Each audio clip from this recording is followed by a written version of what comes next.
Welcome to Marwadi University, one of the India's fastest growing university.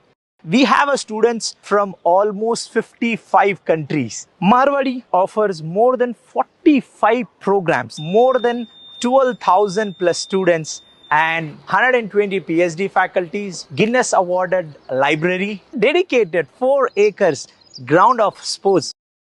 We have a 13-floor hostel facilities with the lift and AC, non-AC. More than 5,000 plus students are staying full-time residents with Marwadi University. More than 500 plus companies is a hub of placement. Start filling your application. See you at Marwadi University.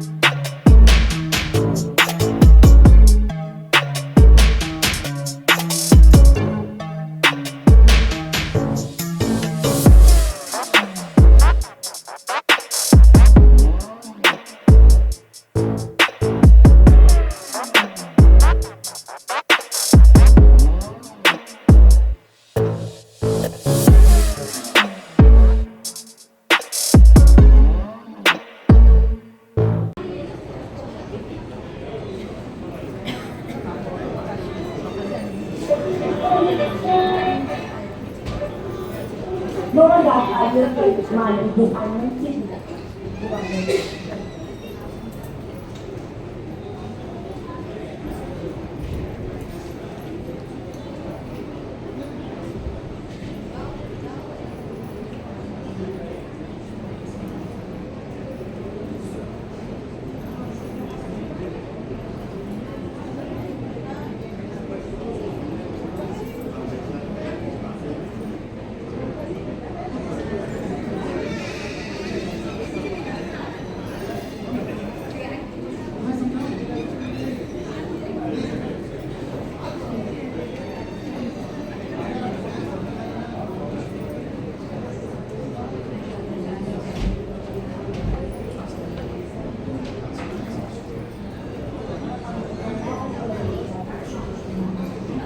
और इन योजनाओं पर आधारित एक short film आइए देखते हैं। अपने आध्यात्मिक, धार्मिक एवं ऐतिहासिक महत्व के साथ साथ विकास पथ पर अग्रसर काशी में विकास की वो यात्रा देखी है जो पहले सभी के लिए कल्पना मात्र थी। चाहे श्री काशी विश्वनाथ धाम हो या रुद्राक्ष अंतर्राष्ट्रीय convention centre, end to end connectivity हो या फिर स्वास्थ्य, शिक्षा समेत हर क्षेत्र का समग्र विकास, यहाँ हर ओर दिखता है एक ही प्रतिबिंब। वाराणसी के सांसद और देश के यशस्वी प्रधानमंत्री श्री नरेंद्र मोदी जी का विजन और काशी के विकास का अथक संकल्प आज काशी वासियों के जीवन को आसान बना रहा है और काशी प्रगति की नित नई ऊंचाइयों को छू रही है। आज इस विकास यात्रा में आदरणीय प्रधानमंत्री जी द्वारा वाराणसी को 2100 करोड़ से अधिक लागत की 50 से अधिक परियोजनाओं के शिलान्यास एवं लोकार्पण से समृद्ध किया जा रहा है। काशी में यातायात को सुगम और सुरक्षित बनाने के लिए 269 करोड़ की लागत से वाराणसी भदोही मार्ग का 4 लेन चौड़ीकरण कार्य तथा 42 करोड़ की लागत से मोहन सराय अलगपुरा मार्ग पर रोड ओवरब्रिज का निर्माण कार्य पूरा किया गया है। इसके साथ ही अन्य सड़क परियोजनाओं के भी पूरे होने से अब सीमावर्ती जिलों से आवागमन की सुविधा में विस्तार होगा। हर घर जल के मिशन के अनुरूप जल जीवन मिशन के अंतर्गत लगभग 130 करोड़ की लागत से 47 ग्रामीण पेयजल योजनाएं पूरी की गई है, जिससे 22,000 घरों में स्वच्छ जलापूर्ति संभव हो सकेगी तथा 1.5 लाख से अधिक लोग लाभान्वित होंगे। BHU एवं भूमि भाभा कैंसर अस्पताल में 73 करोड़ की लागत से radiation machinery, robotic surgery unit और CT स्कैन जैसी अत्याधुनिक सुविधाओं की स्थापना से वाराणसी समेत अन्य जनपदों तथा सीमावर्ती राज्यों के मरीजों को जांच एवं उपचार में सहूलियत होगी। वाराणसी के उदीयमान भविष्य हेतु सार्वभौमिक शिक्षा सुनिश्चित करने के दृष्टिगत में लगभग 8 करोड़ की लागत से 53 प्राथमिक विद्यालयों के पुनरुद्धार एवं मरम्मत का कार्य पूर्ण किया गया है। जिससे 7,000 छात्रों को गुणवत्ता पर शैक्षणिक सुविधा मिल सकेगी। यहाँ के पर्यटन स्थलों एवं धार्मिक गंतव्यों के समग्र विकास हेतु लगभग 30 करोड़ की लागत से जल शोधन, जीर्णोद्धार, निर्माण एवं पुनर्विकास के कार्य भी पूर्ण कराए गए हैं। इसके अतिरिक्त सिंथेटिक हॉकी टर्फ तथा विभिन्न अन्य परियोजनाओं की सौगात भी आज काशी को मिल रही है, जिससे समस्त जन को लाभ होगा। इसी के साथ आदरणीय प्रधानमंत्री जी द्वारा 1600 करोड़ से अधिक मूल्य की विभिन्न परियोजनाओं का शिलान्यास भी आज किया जा रहा है। 881 करोड़ की लागत से वाराणसी शहर में स्मार्ट डिस्ट्रीब्यूशन एवं अंडरग्राउंड केबलिंग का कार्य, 86 करोड़ की लागत से राजकीय होम्योपैथिक मेडिकल कॉलेज एवं चिकित्सालय का निर्माण कार्य, साथ ही लगभग 500 करोड़ की लागत से विभिन्न सड़कों एवं पुलों के चौड़ीकरण एवं सुदृढ़ीकरण का कार्य तथा नगर विकास से जुड़े कई कार्य किए जाएंगे, जिनमें पार्कों का पुनर्विकास, मल्टी लेवल पार्किंग, तालाब संरक्षण और अन्य कार्य शामिल हैं। ये है काशी का नव निर्माण, संकल्प के साथ सिद्धि। माननीय प्रधानमंत्री श्री नरेंद्र मोदी जी के नेतृत्व में काशी अब देश को दिशा दे रही है। सावन के पावन महीने में आज हमके काशी के हमारे परिवार के लोगन से मिलने का अवसर मिला है। हम काशी के हर परिवारजन के प्रणाम करत है।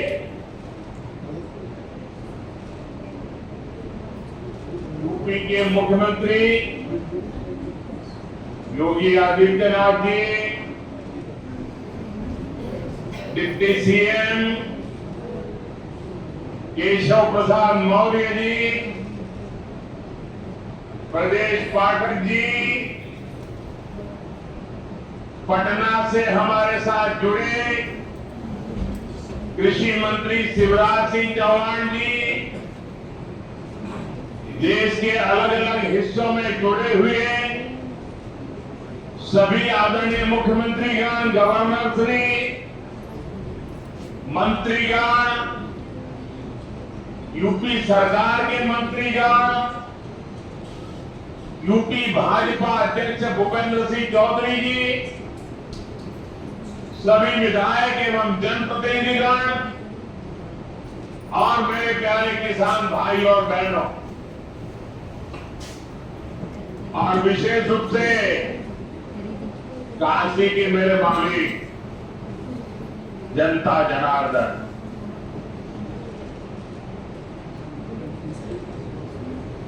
आज हम काशी से देश भर के लाखों किसानों से जुड़े हुए, सावन का महीना हो, काशी जैसा पवित्र स्थान हो और देश के किसानों के साथ जुड़ने का अवसर हो, इससे बड़ा सौभाग्य क्या हो सकता है।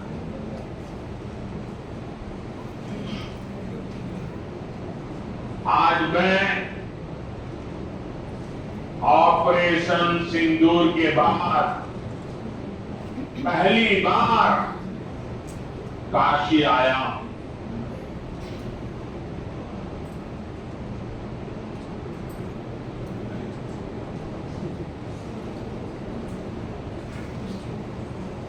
जब 22 अप्रैल को पहलगाम में आतंकी हमला हुआ था, 26 निर्दोष लोगों की इतनी बेरहमी से हत्या कर दी गई, उनके परिवार की पीड़ा, उन बच्चों का दुख, उन बेटियों की वेदना, मेरा हृदय बहुत तकलीफ से भर गया था। तब मैं बाबा विश्वनाथ से यही मना रहा था कि सभी पीड़ित परिवारों को ये दुख सहने की हिम्मत दे। काशी के मेरे मालिकों, मैंने अपनी बेटियों के सिंदूर का बदला लेने का जो वचन दिया था,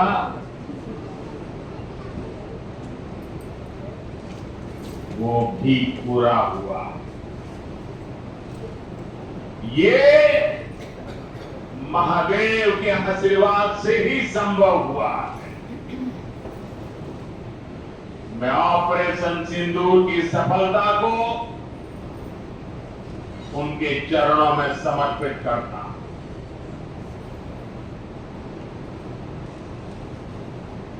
साथियों,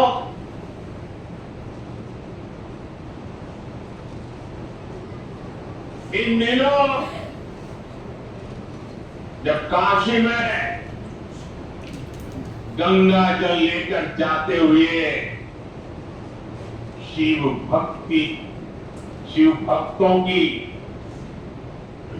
तस्वीरें जब देखने का अवसर मिल रहा है, दिव्य तस्वीर, और खासकर सावन के पहले सोमवार को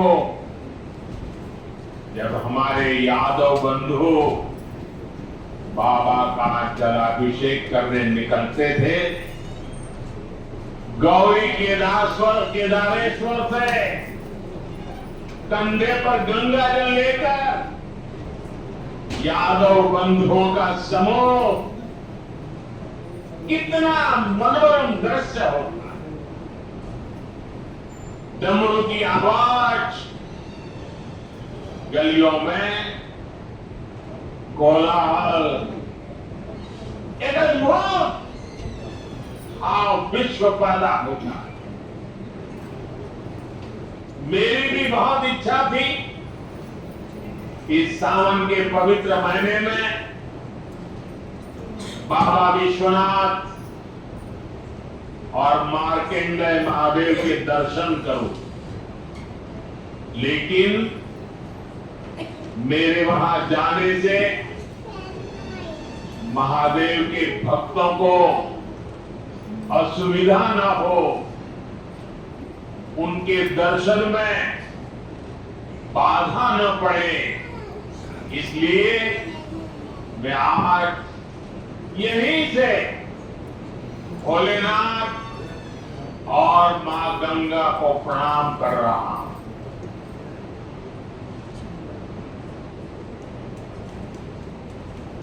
हम सेवापुरी के ई मंच से बाबा काशी विश्वनाथ के प्रणाम करत है। नमः पार्वती पते हर हर महादेव।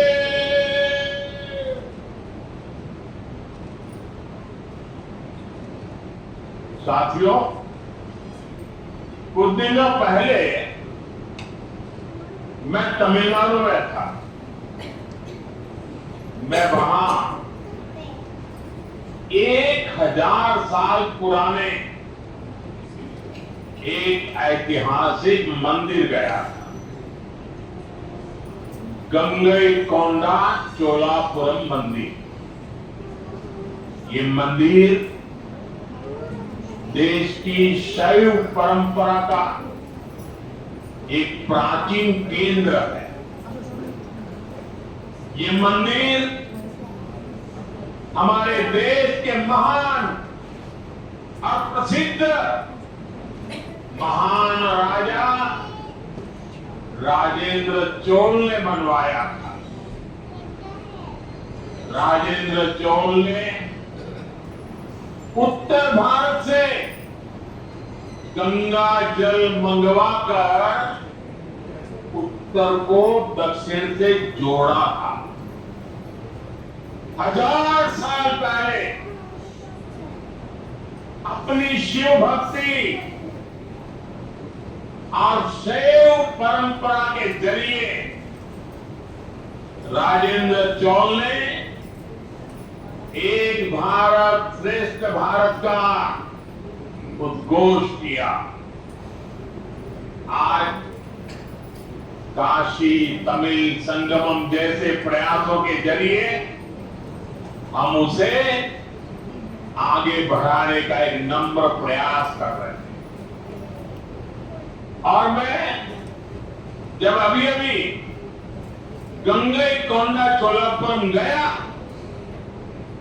तो मेरे लिए बहुत संतोष की बात है कि 1000 साल बाद आपके आशीर्वाद से मैं भी गंगा जल लेकर वहां गया था। मां गंगा के आशीर्वाद से बहुत ही पवित्र माहौल में वहां पूजा संपन्न हुई। गंगा जल से वहां जलाभिषेक करने का सौभाग्य प्राप्त हुआ। साथियों, जीवन में ऐसे अवसर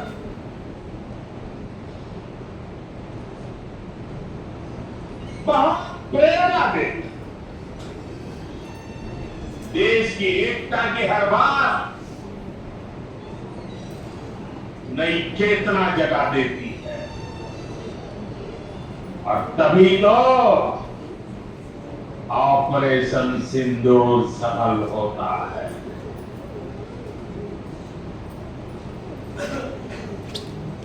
एक 140 करोड़ देशवासियों की एकता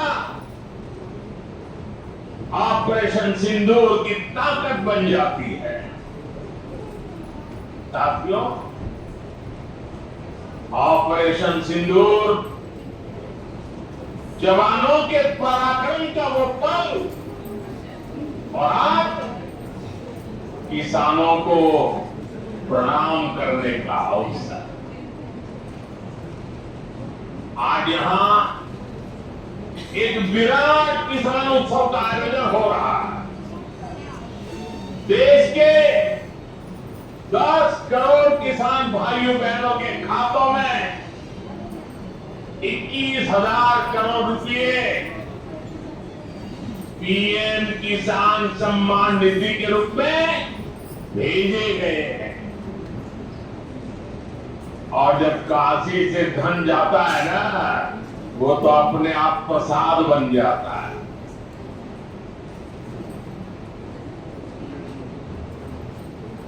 ₹21,000 करोड़ रुपया किसानों के खाते में जमा। साथियों, आज यहां भी 2000 करोड़ रुपए से ज्यादा की विकास परियोजनाओं का लोकार्पण और शिलान्यास भी हुआ। बाबा के आशीर्वाद से काशी में विकास की अविरल धारा मां गंगा के साथ साथ आगे बढ़ रही। मैं आप सभी को, देश के किसानों को बहुत बहुत बधाई देता हूं।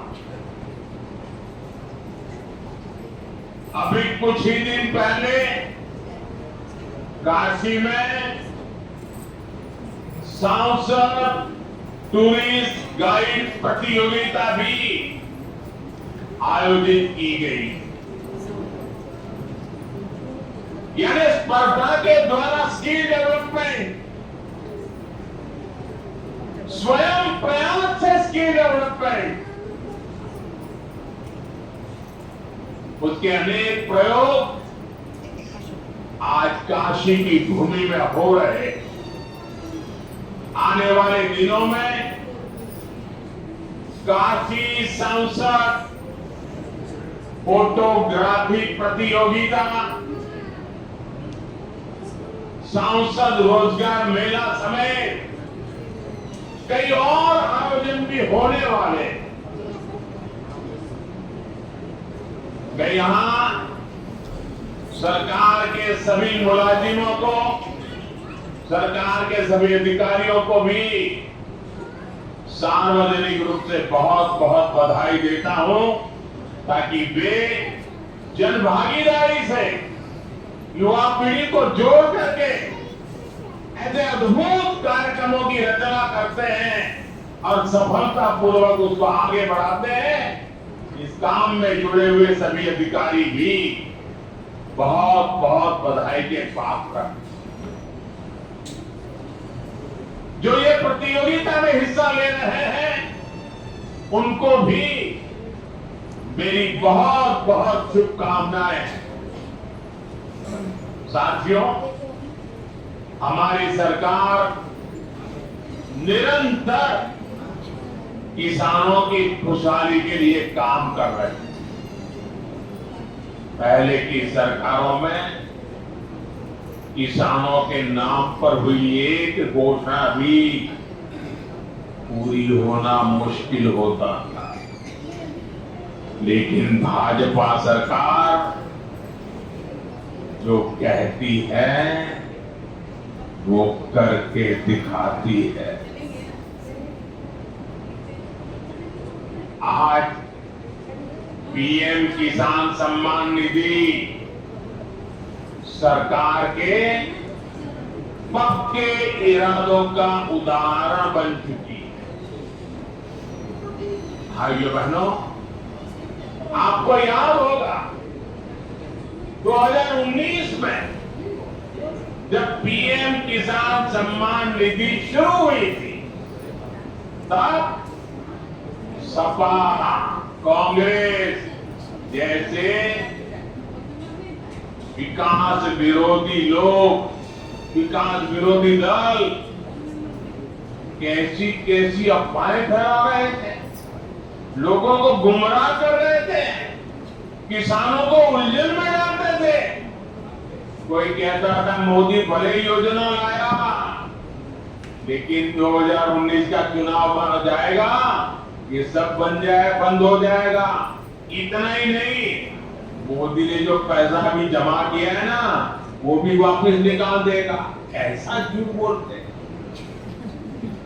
और यही देश का दुर्भाग्य है कि निराशा की गर्त में डूबा हुआ विरोधी मानसिकता वाले लोग ऐसी ही झूठी सच्चाई को लेकर भी जी रहे हैं। ये सिर्फ किसानों से, देश के लोगों से झूठ बोल सकते हैं।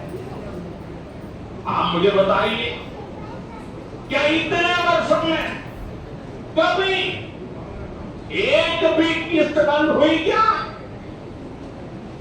पीएम किसान सम्मान निधि बिना ब्रेक के जारी है।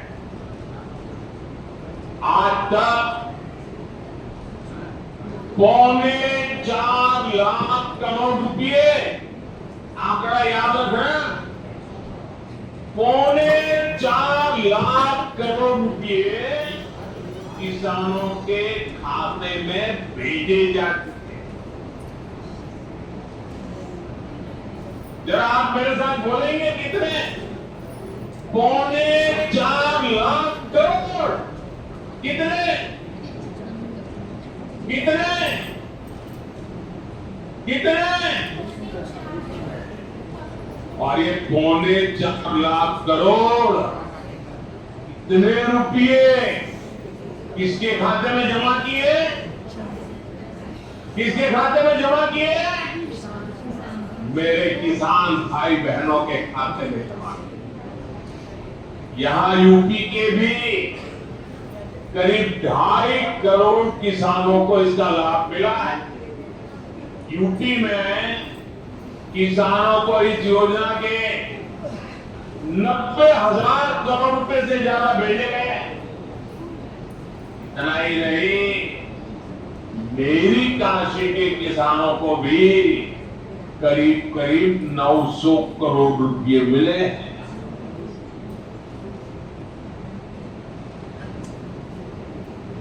आपने ऐसा सांसद चुना कि आपके खाते में 900 करोड़ रुपया आया है। और इससे बड़ी बात, बिना किसी कट कमीशन के, कोई बिचौलिया नहीं, कोई कट नहीं, कोई कमीशन नहीं, कोई पैसे की हेरा फेरी नहीं, सीधे ये पैसे किसानों के खाते में पहुंचे।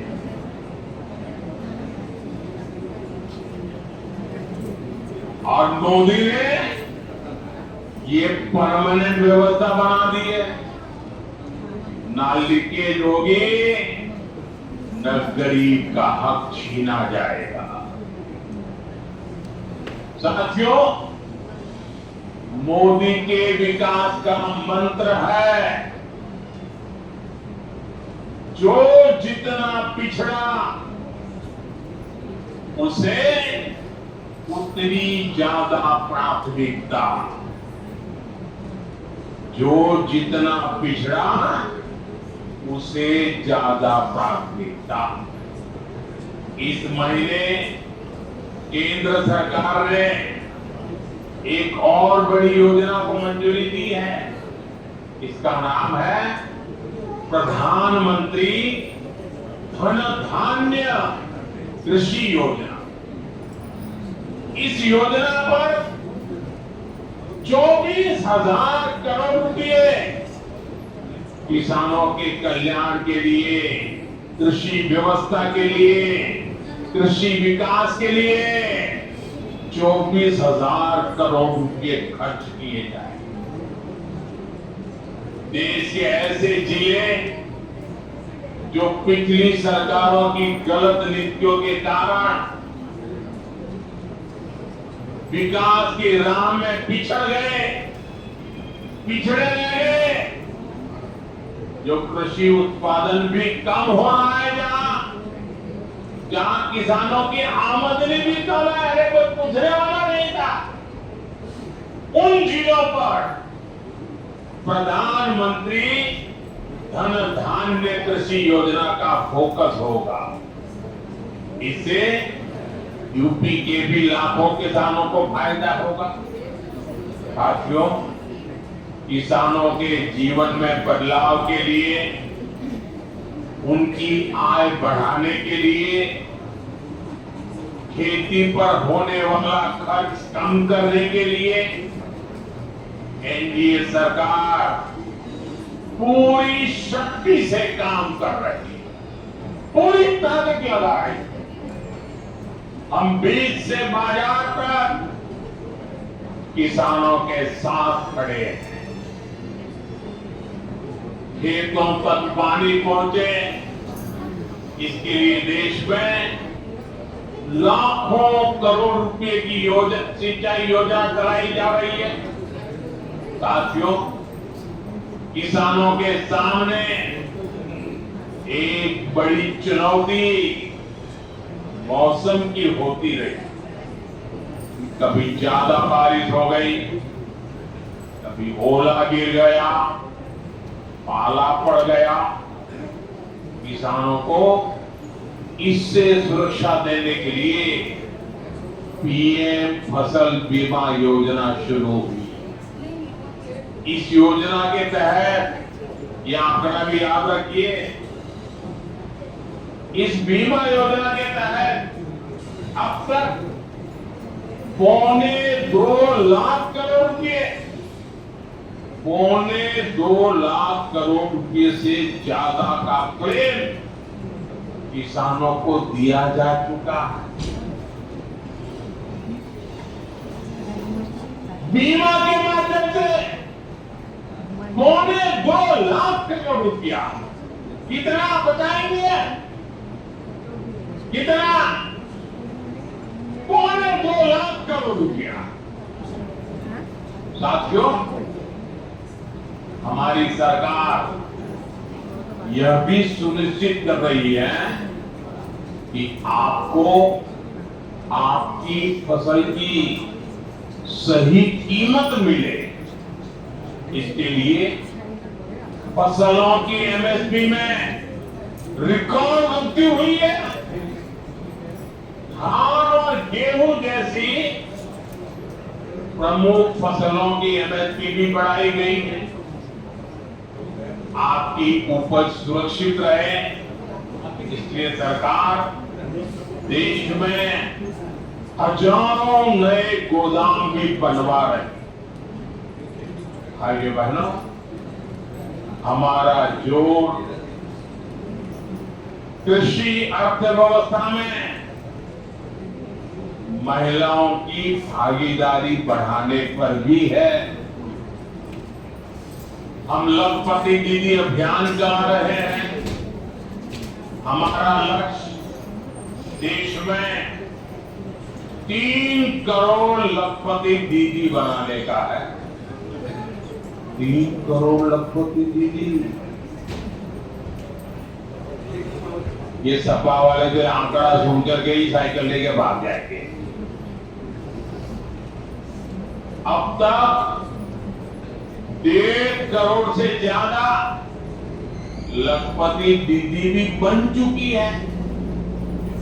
3 करोड़ का लक्ष्य में से आधा काम पूरा कर लिया। 1.5 करोड़ गांव में काम करने वाले गरीब परिवार की, किसान परिवार की हमारी बहनें, 1.5 करोड़ बहनें लखपति दीदी बन जाए, ये बहुत बड़ा काम होता है। सरकार के रोम दीदी अभियान ने भी लाखों बहनों की आय बढ़ाई। साथियों, हमारी सरकार कृषि से जुड़ी आधुनिक रिसर्च को खेतों तक पहुंचाने में भी जुटी है। इसके लिए मई और जून के महीने में खास तौर पर विकसित कृषि संकल्प अभियान चलाया गया। लैब से लैंड के मंत्र के साथ 1.25 करोड़ से अधिक किसानों से सीधा संवाद किया गया। हमारे देश में माना गया है और यह व्यवस्था भी है कि कृषि ये राज्य का विषय है और सही भी है, लेकिन उसके बावजूद भी भारत सरकार को लगा, एनडीए सरकार को लगा, मोदी सरकार को लगा कि भले विषय राज्य का हो, राज्य करे, कर पाए न कर पाए, बहुत से राज्य है जो नहीं कर पाते। तो हमने तय किया कि हम खुद भी कुछ करेंगे और करोड़ों किसानों के साथ सीधा संवाद किया। साथियों, केंद्र सरकार की योजनाओं का लाभ आप सभी तक निरंतर पहुंचता रहे, इस दिशा में आज मुझे आपके साथ एक अहम जानकारी साझा करनी और उसमें मुझे आपकी मदद भी चाहिए। यहां बैठे हुए लोगों की भी मदद चाहिए। आपको पता है, जनधन योजना के तहत देश में 55 करोड़ गरीबों के बैंक खाते खोले गए। जिनको कभी बैंक का दरवाजा देखने का सौभाग्य नहीं मिला था, ऐसे 55 करोड़ लोगों के खाते ये मोदी को जब से आपने काम करने का अवसर दिया ना, मैं ये काम कर रहा हूं। 55 करोड़। अब इस योजना को हाल ही में 10 साल पूरे हुए हैं। अब बैंकिंग क्षेत्र का कुछ नियम है। वो नियम ये कहते हैं कि 10 साल बाद बैंक खातों का दोबारा से केवाईसी करना जरूरी होता है। एक प्रक्रिया पूरी करनी होती है। अब आप बैंक में जाएं, करें या न करें, पहले सब आपको करना। अब मैंने थोड़ा आपका भार कम करने का बीड़ा उठाया है, तो मैंने बैंक वालों से कहा कि लोग आए, केवाईसी करें, अच्छी बात है, हमें नागरिकों को हमेशा जागृत रखना चाहिए, लेकिन हम क्या एक अभियान चला सकते हैं? मैं आज रिजर्व बैंक का, हमारे देश की सभी बैंकों का, बैंक के सभी कर्ता धर्ताओं का हृदय से अभिनंदन करना चाहता हूं। आज उन्होंने एक ऐसा काम उठाया है जो हमें गर्व से भर देता है।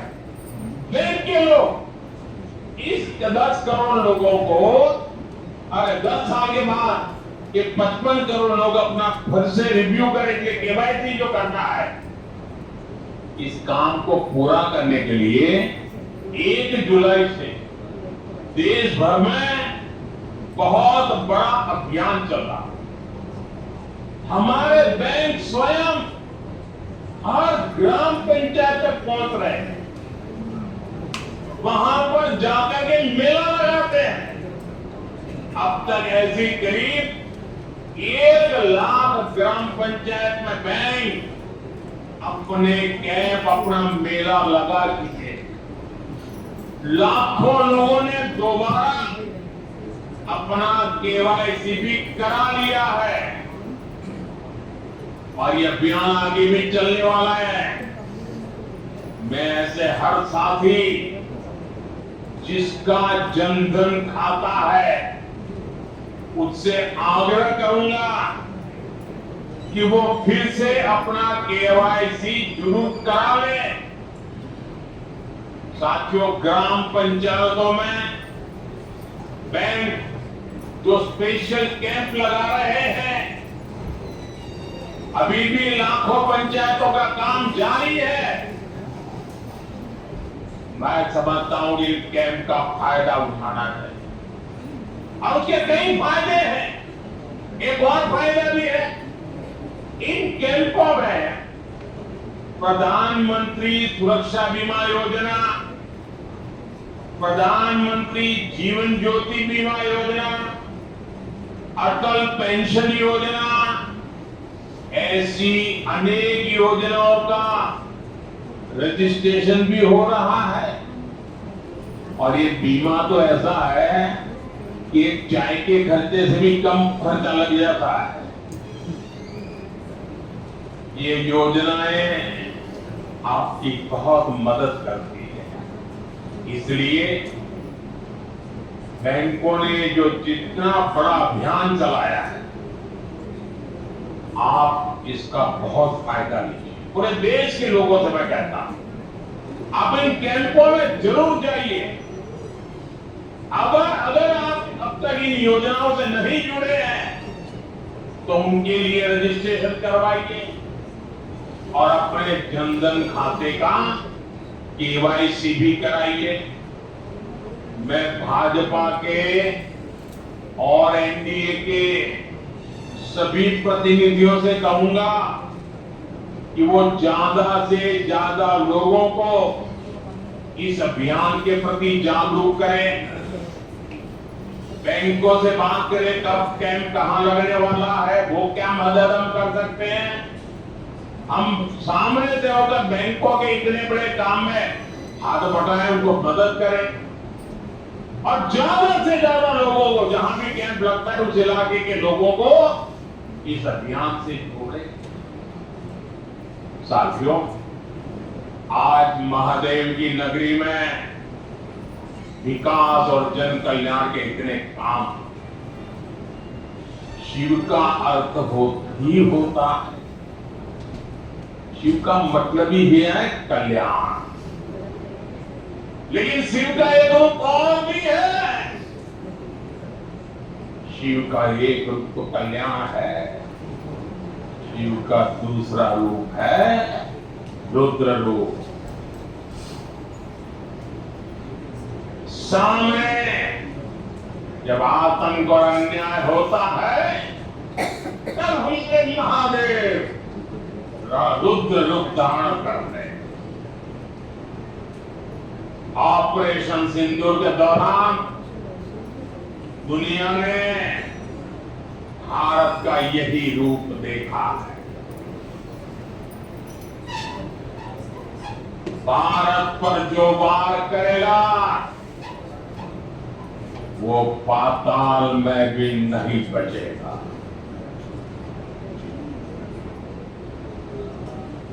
लेकिन भाइयों बहनों, दुर्भाग्य से ऑपरेशन सिंदूर की सफलता पर हमारे देश के कुछ लोगों को भी पेट में दर्द हो रहा है।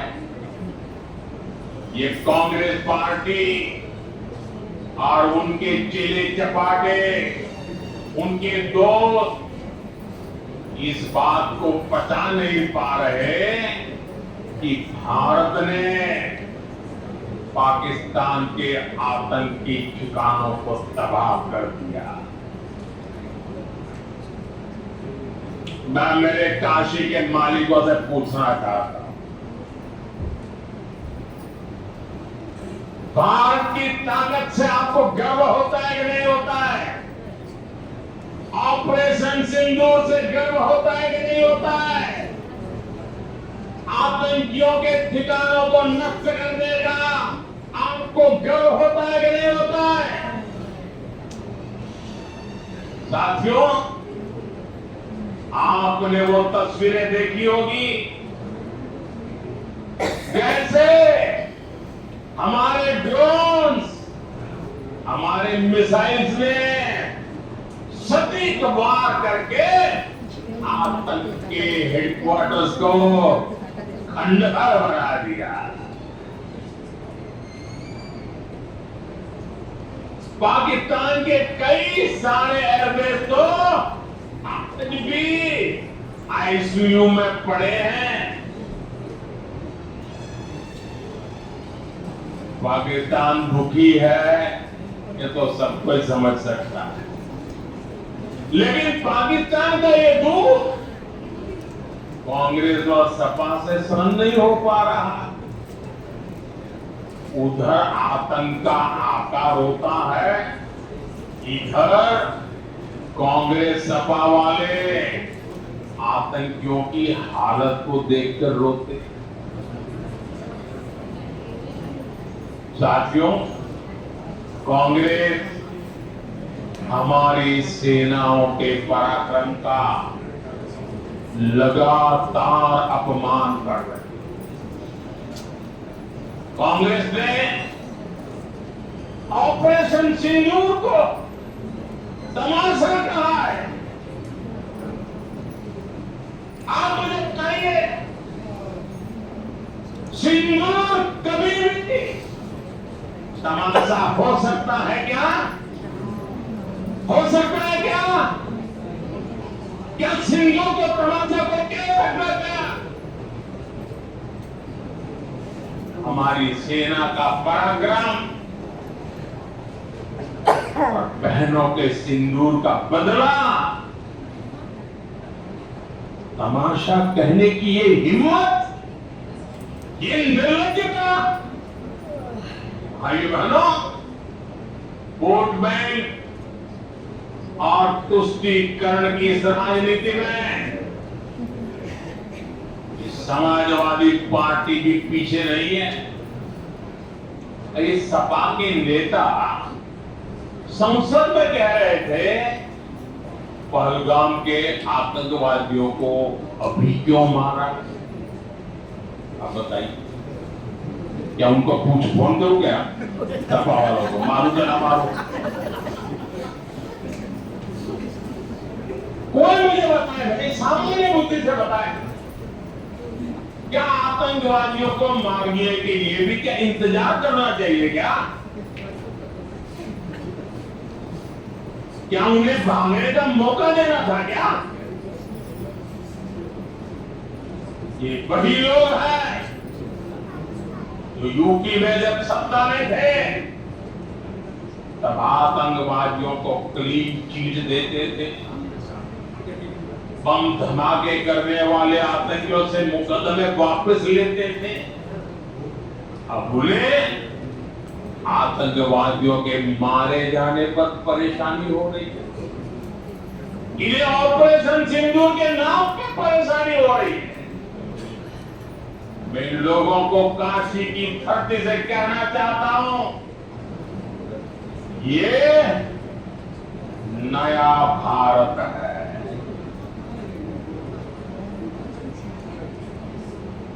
ये नया भारत भोलेनाथ को भी पूछता है और देश के दुश्मनों के सामने काल भैरव भी बन जाता है।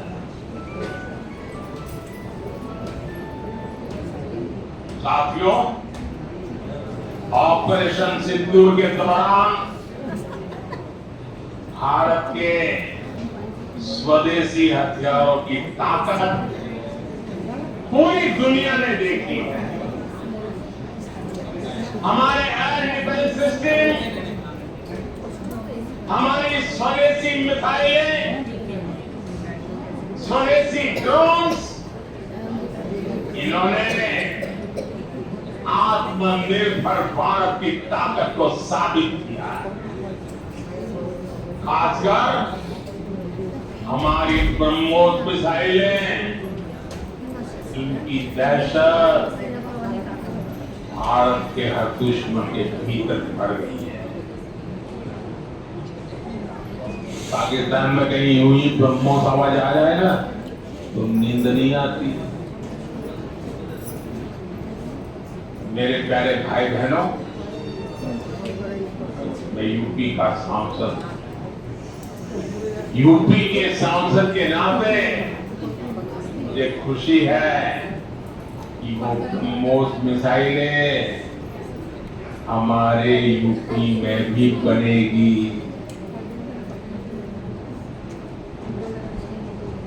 लखनऊ में ब्रह्मोस मिसाइल की मैन्युफैक्चरिंग शुरू हो रही है। यूपी डिफेंस कॉरिडोर में भी कई बड़ी डिफेंस कंपनियां अपने पूरी ताकत से हाथ ऊपर करके रखती हैं। आपको गर्व होता है नहीं होता? गर्व होता है नहीं होता है? बोले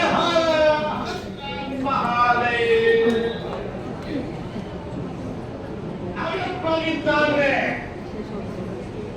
फिर कोई पाप किया, यूपी में बनी मिसाइलें आतंकियों को तबाह कर देती। साथियों, आज यूपी इतनी तेज गति से औद्योगिक विकास कर रहा है। देश और दुनिया की बड़ी बड़ी कंपनियां यहां निवेश कर रही हैं। इसके पीछे भाजपा सरकार की विकास पर नीतियों की बड़ी भूमिका है। सपा के समय में यूपी में अपराधी बेखौफ थे और निवेशक यहां आने से भी डरते थे, लेकिन भाजपा की सरकार में अपराधी बेखौफ है और निवेशक यूपी के भविष्य में भरोसा देख रहे हैं। मैं विकास की इस रफ्तार के लिए यूपी सरकार को बधाई देता हूं। साथियों, मुझे संतोष है कि काशी में विकास का महायज्ञ लगातार जारी है।